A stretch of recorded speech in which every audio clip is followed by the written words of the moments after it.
you still don't believe that polio is a man-made disease, and I was just like you, by the way, I was completely skeptical about all of this. If you still don't believe me, what I'm about to tell you is the last piece of the puzzle that flipped the script for me. After I realized this part, there's no going back. This is part 6 of a video series showing how polio is a man-made disease. Go back and start at the beginning. There's lots of good stuff to catch up on. Remember how I said that animals were getting sick from these new pesticides, even getting paralysis that looked exactly like polio, even when they put the animal's spinal cords under a microscope? But animals can't get polio, right? Strange, isn't it? Historians tend to skip over this part because it's confusing. And remember when I talked about the mystery polio-like illness you see every fall when kids get their shots for school? The illness that paralyzes but is not polio? What was going on? Or what is going on would be a better question, actually. Okay, listen closely. If you still don't believe polio is a man-made disease, this may change your mind. It's what did it for me. If a man-made event, like coating the earth, food, humans, and animals with some newly invented chemicals like lead arsenate or DDT, if that did cause the previously trivial poliovirus to be able to paralyze people, wouldn't it stand to reason that this change might have also affected other viruses similarly? Even if you don't believe this was the reason that the poliovirus started getting into people's nervous systems, just play along for a minute. Pretend you believe.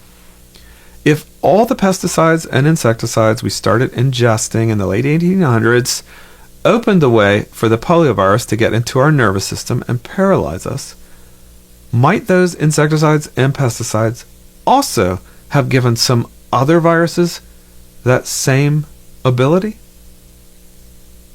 As it turns out, they did.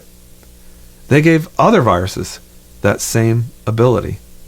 There were loads of them. There were all kinds of viruses that we knew nothing about that suddenly gained the ability to paralyze humans the same way the poliovirus did. Echovirus, Coxsackie virus. They didn't know it at the time, but these other enteroviruses had also recently gained the ability to get into our nervous system and cause paralysis, just like polio. And it wasn't just human diseases. It was also animals. New paralytic diseases that looked identical to polio but had never been seen before in animals began to appear right on cue alongside their human analogs. In the 1930s, scientists began to notice mice with lower limb paralysis and discovered the TO virus. Within months, scientists also began to notice lower limb paralysis in pigs and discovered a new disease, Tetian disease. But like I said, in the beginning, all of it was called polio. We had no way to even see viruses at the time, so anything that developed paralysis suddenly, even animals, was said to have polio. And this mistake went on for a long time, even beyond the launch of the polio vaccine. In 1960, years after the polio vaccine had been invented, a follow-up study looked at a large polio outbreak and determined that over half of the people diagnosed with polio had actually been paralyzed by something else, something other than the poliovirus. Over half didn't even have polio at all, but a different virus that had paralyzed them with the symptoms that looked exactly like polio. Humans and animals, all of them becoming paralyzed by multiple viruses, not just polio, all of them around the same time, the late 1800s.